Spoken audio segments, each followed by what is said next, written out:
গেমে এরকম হ্যাকার আসলে আর গেমই খেলতে মনে চায় না। অনেকে তো এই হ্যাকারদের জন্য গেম খেলাও ছাইড়া দিছে।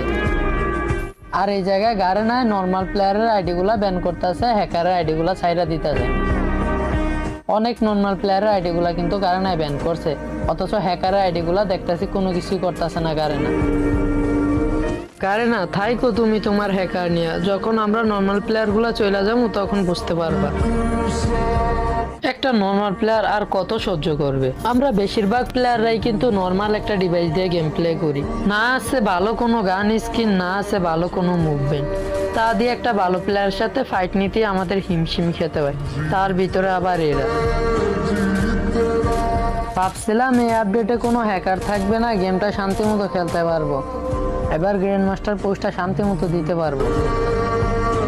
কিন্তু এরা কোথ থেকে প্যানেল হ্যাক গুলা লাগায় আসে আর আমাদের নর্মাল প্লেয়ার গুলাকে ইচ্ছা মতো মারে। তো এই হ্যাকারের খেলাটা দেখো, এরকম হ্যাকার কিন্তু অনেকদিন পরে আসছে। এতদিন আসছে প্যানেল ইউজার, বাট ওদের গলিগুলা রিকোয়েল দিত বা দুই একটা শট হইলো অন্তত এদিক সেদিক যাইতো, কিন্তু এর একটা শটও এদিক সেদিক যায় না, যতটা মারবে অতটাই এনিমির বডিতে লাগবে।